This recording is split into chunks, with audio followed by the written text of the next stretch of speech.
capítulo 6, nós temos a instituição do diaconato na igreja primitiva. De 7 homens que foram ordenados diáconos, naquela situação, 2 eles têm assim um trabalho mais significativo, mais notável, que foi Filipe, que vai evangelizar nas regiões de Samaria, e nós temos o diácono Estevão, que aí no capítulo de número 7, o capítulo 7 de Atos, ele se ocupa quase que todo da defesa que Estevão faz perante o Sinédrio. Então, levantou-se uma revolta contra a pregação de Estevão. Estevão, diante do Sinédrio, ele vai se explicar, e Estevão, ele age de forma até que ríspida contra o Sinédrio, contra os judeus, porque ele diz que eles representam um grupo, um povo obstinado. Os judeus é um povo obstinado, um povo que negou o Filho de Deus, e um povo que tinha uma relação formal com o templo, mas uma relação hipócrita com o templo. Então, o discurso de Estevão, a defesa de Estevão diante do Sinédrio, ela é uma pregação, porque na verdade ele usa de uma pregação para dizer àqueles homens que a religião deles não passava de uma mera hipocrisia, aparentando piedade, né? Depois de tudo isso, desse discurso de Estevão, o que ocorre é uma perseguição contra a igreja de Jerusalém. E é interessante que se você retirar os textos que vêm de Atos capítulo 8 até esse trecho que nós lemos, parece que os textos eles se encaixam. É aquilo que na crítica textual o pessoal chama de interpolação de textos, né? É um texto que aparentemente não tem nada a ver e que é colocado no meio de outros. Mas se você juntar Atos 11, 19 ao 30, com Atos capítulo 8, no caso seria a partir do 4, você vai ver que os textos eles se conversam muito bem. Pois bem, a igreja de Antioquia, ela surge de um contexto não muito favorável, porque depois da defesa de Estevão no Sinédrio, levanta-se uma perseguição contra a igreja, e aí as pessoas elas são obrigadas a deixar a sua cidade, a sua região, e elas saem andando por uma série de lugares. Então, a igreja de Antioquia, ela nasce em um contexto não muito favorável, um contexto totalmente oposto a ela. E é interessante porque é justamente nesse texto de Atos capítulo 11, e Lucas ele trata isso de forma muito clara, que aquelas pessoas são chamadas pela primeira vez de cristãos, seguidores de Jesus. Seguidor de Jesus, cristão, é aquele que genuinamente segue Cristo, é nascido de novo, é regenerado pelo Espírito Santo, ele é adotado, inserido na família de Deus. É aquele que dia após dia ele vai morrendo e Cristo vai vivendo na vida dele através dele. E é interessante que o Espírito Santo inspirou Lucas a pegar esse grupo de pessoas aqui de Antioquia e dizer que eles eram o quê? Os seguidores de Cristo, os cristãos.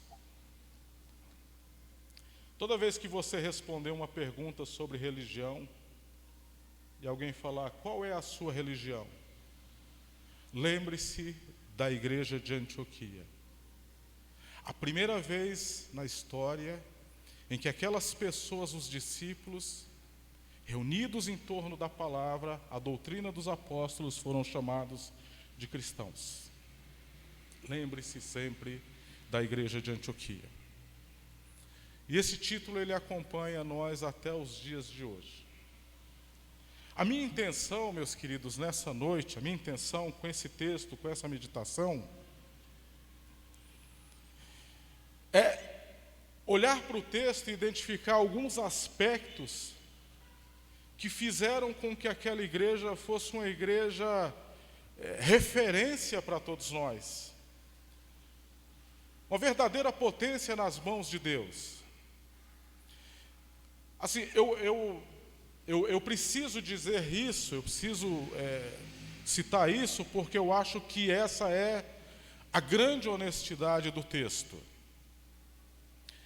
O fator principal que moveu aquela igreja ao êxito é o versículo de número 21 que diz: a mão do Senhor estava sobre eles. Esse é o fator principal. Nenhum fator aqui no texto é mais importante do que o fato de que a mão de Deus, segundo Lucas, estava sobre aquela igreja, sobre aqueles primeiros irmãos. No entanto, como nós temos aprendido nos dias de hoje, há uma parte nesse processo que cabe a cada um de nós. E é justamente isso que eu queria, então, destacar com os irmãos.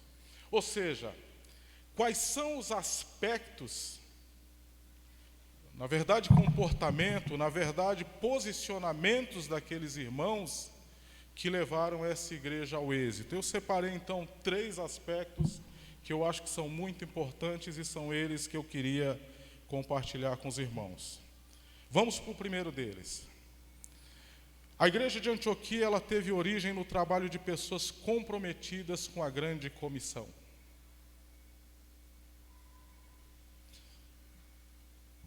O texto diz, no versículo de número 19, os que foram dispersos por causa da tribulação que sobreveio a Estevão se espalharam até a Fenícia, Chipre e Antioquia, não anunciando a ninguém a palavra, senão somente aos judeus. Versículo 19.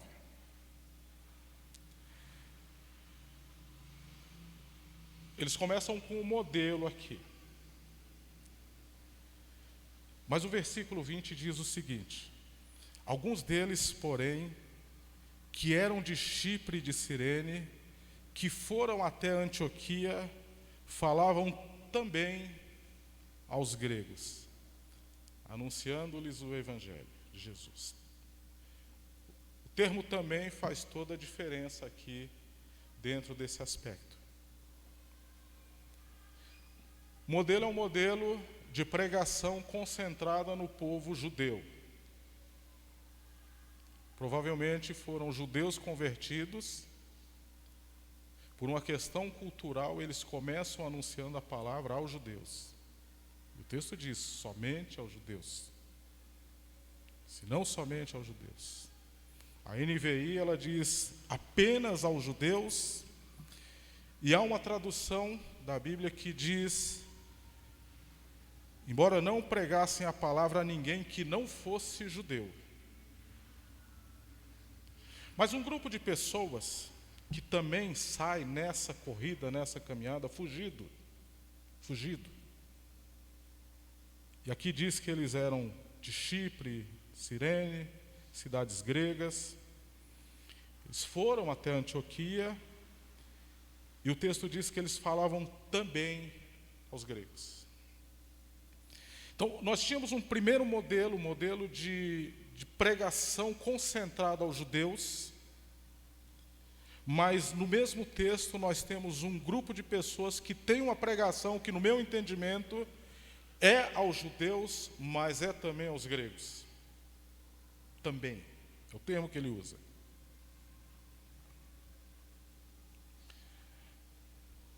E aí vem para nós o X da questão.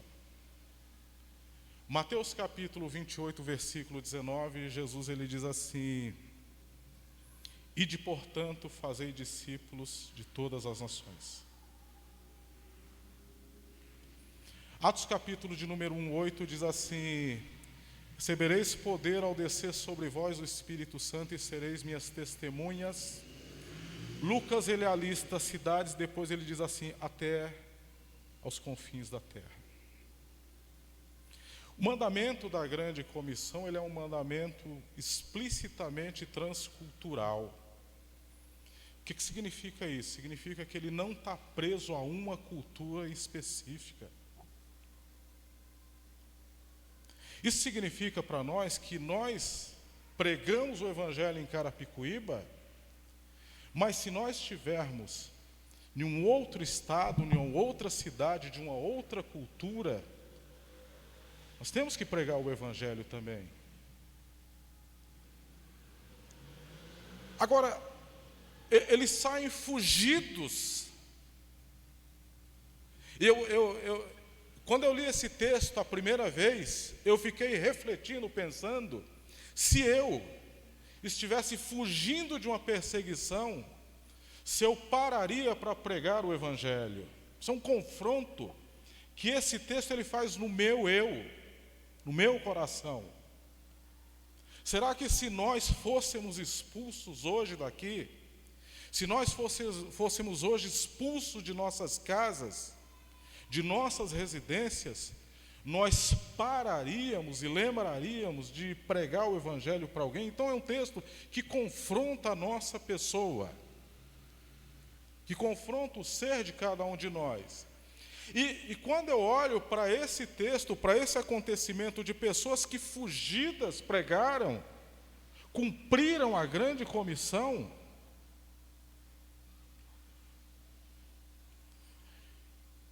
eu fico pensando que no coração deles, no conceito deles, no entendimento dessas pessoas, grave isso,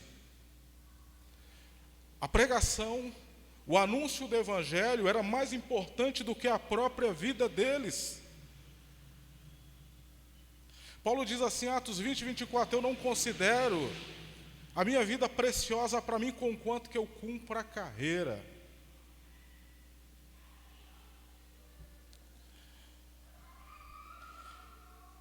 Eles saem fugidos de Jerusalém, eles saem corridos de Jerusalém, expulsos de Jerusalém, andando pelas cidades, provavelmente deixaram tudo de suas vidas para trás, e não obstante a tudo isso, eles pregaram o Evangelho. Um grupo se atém aos judeus, um outro grupo foge do convencional, e o outro grupo ele cumpre a grande comissão de forma cabal. Ele prega o quê? A todos. O pastor pregou alguns meses atrás. Grande comissão. A universalidade da grande comissão. Pregaram o Evangelho o quê? A todos. Então, uma das formas de nós entendermos que a gente pode trazer vida para a nossa igreja é cumprir cabalmente a grande comissão no nosso dia a dia. Pregar o Evangelho independente do contexto que nós vivemos, independente do contexto que nós estamos, irmãos. Pregar o Evangelho. Vem o segundo aspecto. É que a igreja de Antioquia, ela tinha em seu meio pessoas que exploravam amplamente os seus dons no exercício do ministério. Vamos imaginar o seguinte, nós saímos pela rua, pregamos o Evangelho, e de uma hora para outra surgiu aqui dentro 30 pessoas. O reverendo, que já é afoito, né? Ele falou que ele é intenso, né? Foi a palavra que ele utilizou. Ele vai ficar mais intenso ainda, né? Mas vamos imaginar que nós saíssemos à rua e que em um domingo surgissem 30 pessoas aqui dentro, pessoas que lá na rua onde nós fomos, se no centro, se aqui para baixo, se em outro lugar, essas 30 pessoas apareceram aqui. E essas pessoas, elas vieram do mundo, com a mente delas, do jeito que era lá no mundo. Da forma como era.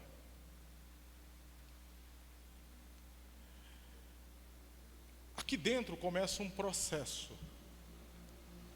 E não é um processo fácil. Não é um processo fácil. Você pegar uma pessoa já é um processo difícil e demorado.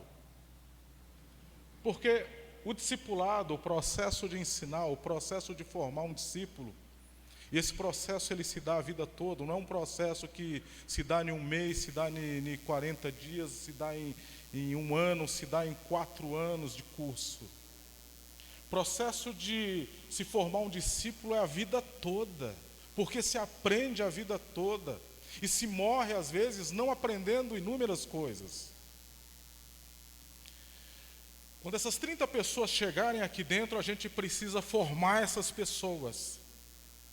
Precisa levá-las ao entendimento de quem é Cristo, do que é a igreja, do que é a palavra, de como ela tem que viver no mundo lá fora. Porque essas 30 pessoas que vieram, elas precisam se firmar no Evangelho. Elas precisam desse processo de vinda para cá, de nova vida, elas precisam começar a crescer gradativamente. O que é preciso para que você então consolide, ajude essas pessoas a crescerem? Porque a primeira etapa do processo em Antioquia ela foi feita. Eles saíram, eles evangelizaram, eles pregaram o evangelho aos judeus, aos gregos, aqueles que eles encontraram pelo caminho. E no final de tudo havia um grupo lá reunido. Aí a história chega na igreja de Jerusalém, que era uma espécie de igreja-mãe. E agora? O que eu faço com essas pessoas? O que nós precisamos então para a gente poder ajudar essas pessoas a crescerem? Nós precisamos de pessoas que coloquem os seus dons em ação. A igreja de Jerusalém toma conhecimento que lá em Antioquia está acontecendo alguma coisa, está se passando algo, está tendo um avivamento genuíno lá em Antioquia. A igreja manda então quem? Manda Barnabé para lá. O filho da consolação, o filho da exortação, conforme Atos capítulo 4, 36. Um homem que vendeu suas posses e depositou aos pés dos apóstolos. A igreja manda Barnabé para lá. Por quê? Porque a igreja de Antioquia ela precisa se firmar, ela precisa se consolidar, ela precisa ser edificada, ela precisa crescer, ela precisa avançar.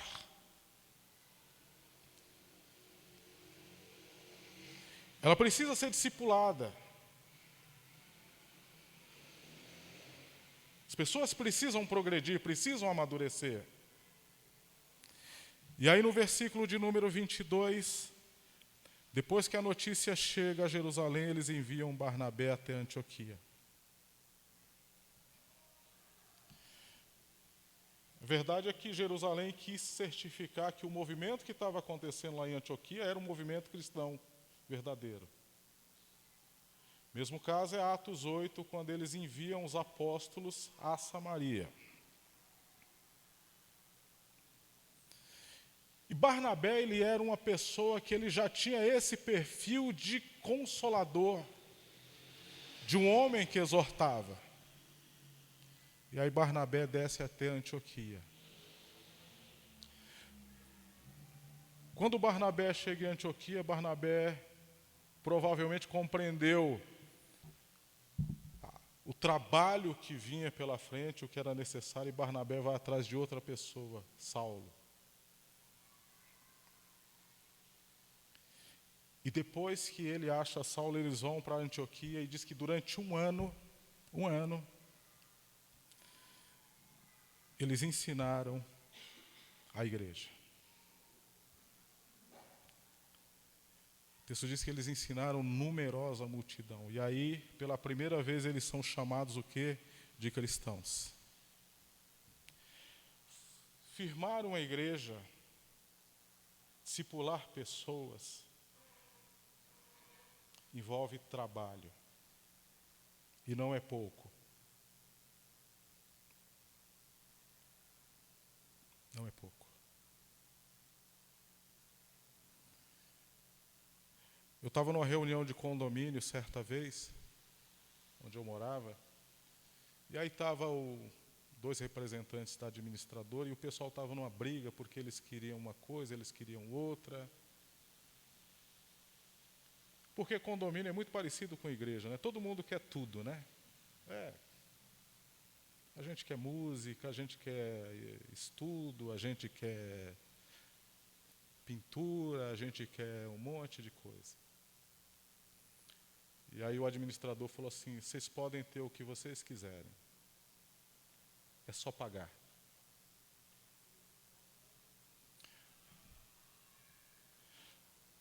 Só que na igreja de Jesus, Deus nos deu capacidades. Deus nos dotou de capacidades, de talentos, de dons. Uns pregam, outros cantam, outros visitam, outros limpam, outros arrumam e organizam, outros fazem planilhas, outros criam grupos de oração.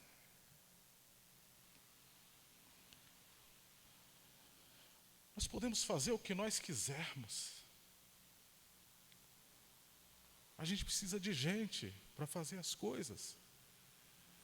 E aí Jerusalém manda Barnabé para Antioquia, Barnabé vai atrás de Saulo, durante 1 ano eles oferecem um ensino que vai fortalecer aquelas pessoas daquela igreja, daquele local. Eu estava no mercado uma vez, uma conhecida falou assim para mim: meu irmão, deixa eu te fazer uma pergunta. Eu falei: faça. Você quer mais, conhece melhor, sabe um pouco mais desses assuntos? Me indique uma igreja boa para mim poder congregar. Eu falei: o que é uma igreja boa para a senhora? Ela falou assim: uma igreja que tem um bom pastor, que tem uma boa pregação, que tem um grupo de louvor completo, ensaiado, um bom coral, que tenha classe para as crianças, que tenha grupo de jovens para os meus netos, para os meus sobrinhos. Nós ficamos muitas vezes com essa imagem de produto, irmãos. E nós nos esquecemos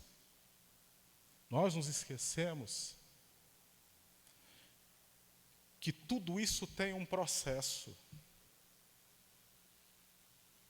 E que se nós quisermos que a nossa igreja seja viva como a igreja de Antioquia, nós precisamos de pessoas colocando os seus dons em ação. Essa é a grande realidade. Um homem chamado Barnabé sai de Jerusalém, vai a Antioquia, vai até Tarso buscar Paulo. Durante 1 ano, eles ensinam numerosa multidão.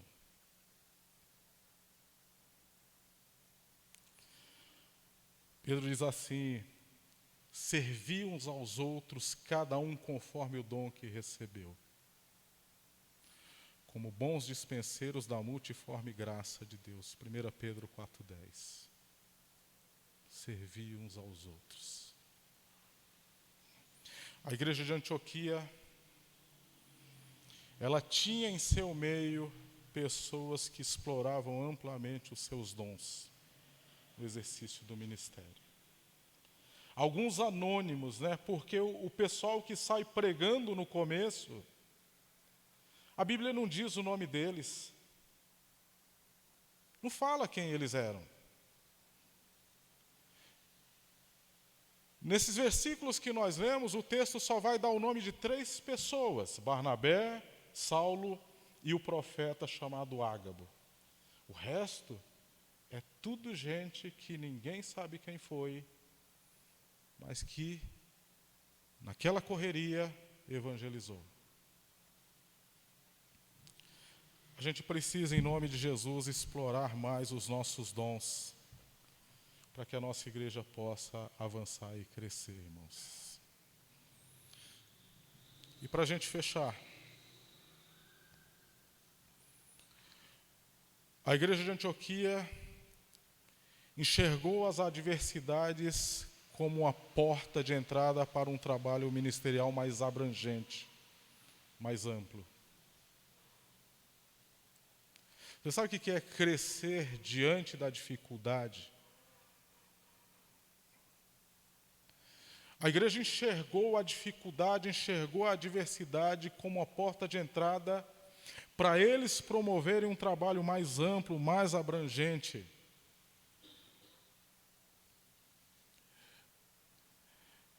Nós já vimos que eles começaram de um trabalho de evangelismo, de pregação, um trabalho missionário, que as pessoas saem pregando.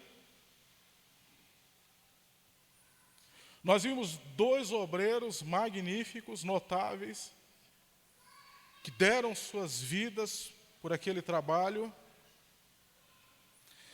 E o versículo que eu falei, que é o versículo de destaque, que diz: a mão do Senhor estava sobre eles, mostra o status que a igreja chegou. Ou seja, está tudo muito bom, está tudo muito legal,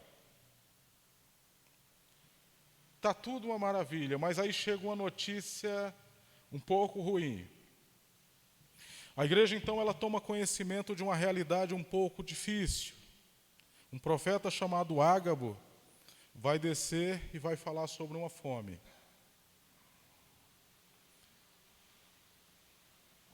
O versículo 28 diz: e apresentando-se um deles, chamado Ágabo, dava a entender pelo Espírito que estava para vir grande fome por todo o mundo, a qual sobreveio nos dias de Cláudio.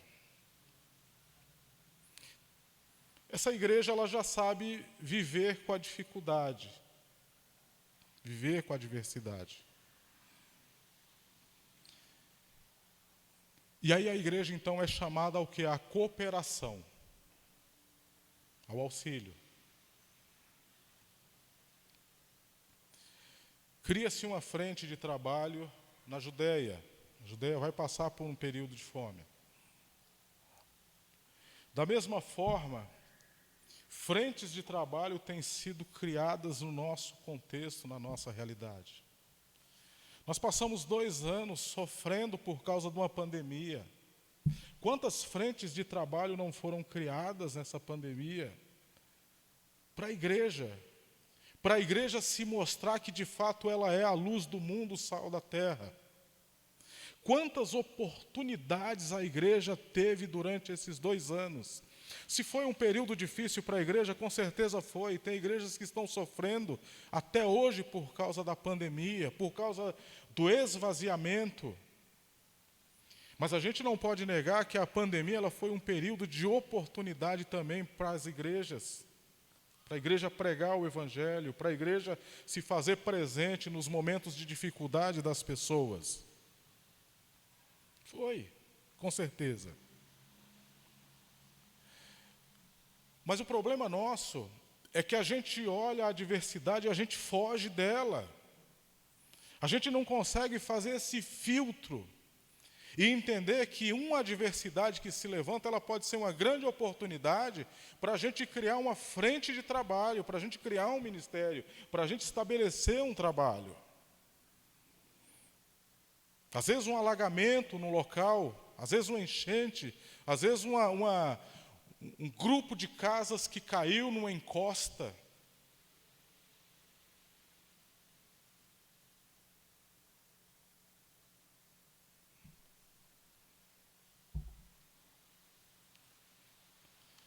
Eles viram a dificuldade que a igreja de Jerusalém, que a Judéia passaria, e eles prontamente decidiram o quê? Cooperar, colaborar.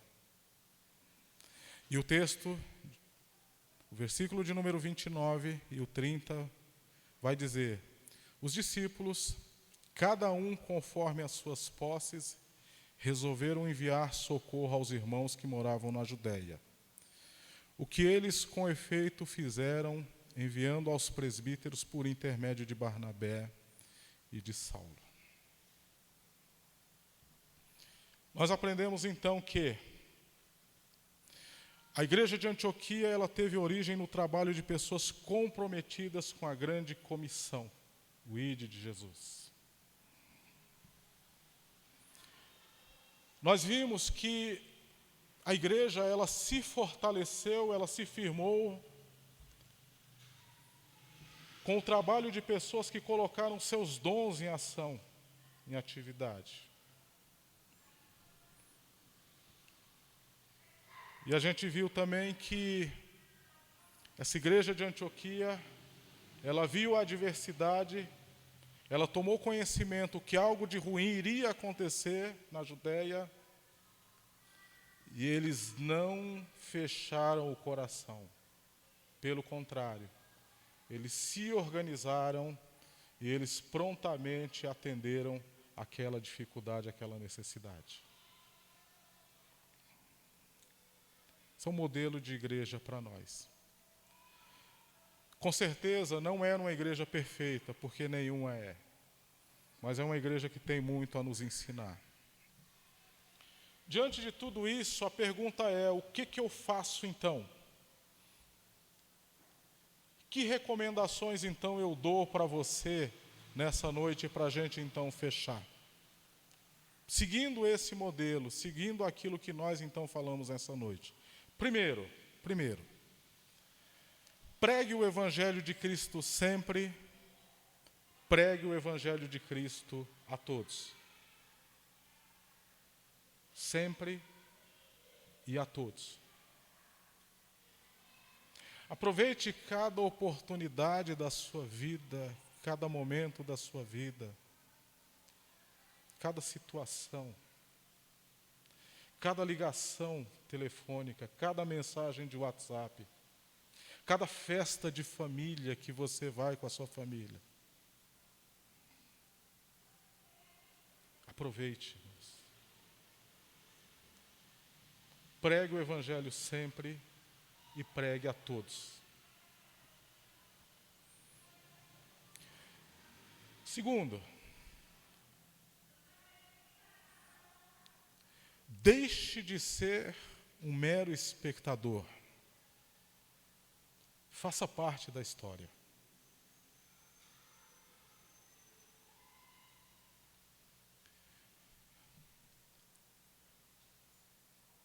Quando a gente vem para o culto, está tudo pronto.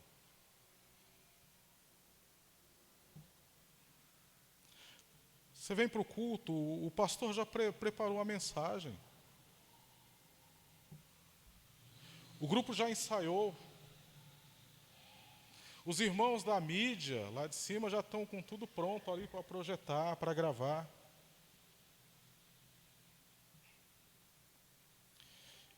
E quantos de nós vamos ficar anos e anos das nossas vidas simplesmente assistindo a tudo?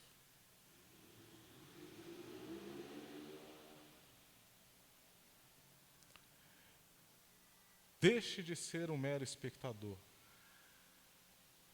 Faça parte da história de sua igreja, do reino de Deus. Terceiro,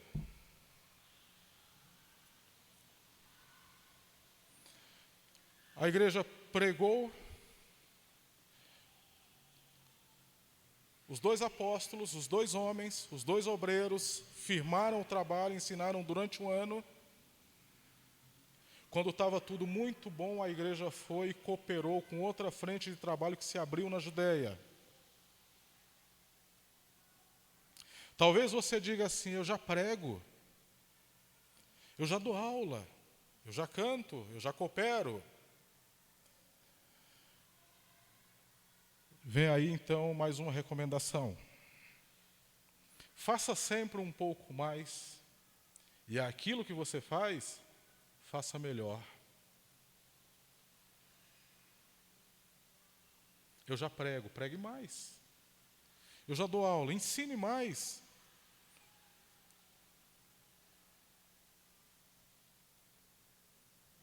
E para fechar,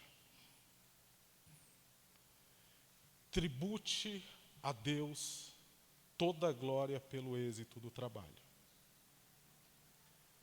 O que você tem que ter certeza absoluta é que você está fazendo a vontade de Deus, porque aí a mão do Senhor vai ser sobre a sua vida.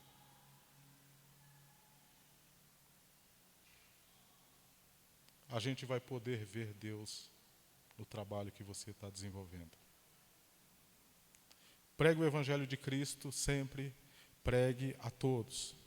Deixa a postura de mero espectador, faça parte da história. Faça sempre um pouco mais, e aquilo que você já faz, faça melhor. E tribute a Deus toda a glória pelo êxito. Toda a glória pelo êxito. A mão do Senhor estava com eles. Que Deus nos abençoe em nome de Jesus. Nós vamos orar, feche os seus olhos. E vamos pedir que Deus nos abençoe. Pedir que Deus use nossa vida. Meu desafio para você é que você continue refletindo nesse texto. Continue lendo esse texto, continue se aprofundando nesse texto, porque com certeza você vai crescer bastante. Deus ele vai falar muito ao seu coração através dessa narrativa. Senhor Deus Todo-Poderoso, louvado e engrandecido seja o teu santo e bendito nome pela tua palavra. Tua palavra não é um livro qualquer, não é uma publicação qualquer, não é algo, ó Deus, que o homem escreveu simplesmente pela vontade dele, mas aqueles que escreveram foi soprado, inspirado pelo Espírito Santo. Nós te agradecemos, ó Deus, porque no país que nós moramos hoje, nós podemos andar com a Bíblia debaixo do braço. Ninguém nos impede, ninguém nos proíbe. Nós temos ela hoje de diversas formas, no nosso computador, no nosso celular. E tudo isso, Pai, revela, mostra a Tua graça sobre a nossa vida, a Tua misericórdia. E nessa noite o Senhor, através da Tua palavra, mostrou que lá no passado, no começo da igreja, uma igreja em específico, a igreja de Antioquia, ela deu passos muito importantes na consolidação de um trabalho. Foi uma igreja que nasceu porque haviam pessoas comprometidas com a grande comissão do Senhor Jesus. Foi uma igreja em que as pessoas que participavam dela colocaram em ação os seus dons, as suas capacidades, à disposição do serviço ministerial para a edificação do corpo de Cristo. E foi uma igreja que, nascida da adversidade, olhou para a adversidade como uma oportunidade de avançar cada vez mais no Teu reino. Obrigado, ó Deus, por esse exemplo.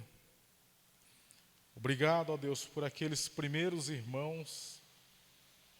Obrigado, ó Deus, pela igreja de Jerusalém. Obrigado pela vida de Barnabé, de Saulo e de tantos outros que exemplificam para nós que é possível que nós tenhamos uma igreja viva, uma igreja dinâmica, uma igreja vibrante. O meu pedido, a minha oração nessa noite, Pai, é que o Senhor abençoe a igreja presbiteriana de Carapicuíba. Derrame bênçãos espirituais incontáveis, bênçãos sem medida sobre essa igreja, sobre os nossos irmãos, sobre o nosso pastor, reverendo Alan, sobre o conselho, ó Deus, que o apoia no trabalho, sobre os ministérios, sobre a vida daqueles irmãos que estão vindo, ó Deus, para esta igreja. Que o Senhor nos abençoe grandemente em nome de Jesus. Nós temos muitas expectativas, temos muitos projetos, temos sonhos, mas nós não queremos fazer nada fora da tua direção e da tua vontade. Que o Senhor nos abençoe e que o Senhor abençoe a vida de cada irmão, a vida dessa igreja. Em nome de Jesus. Amém.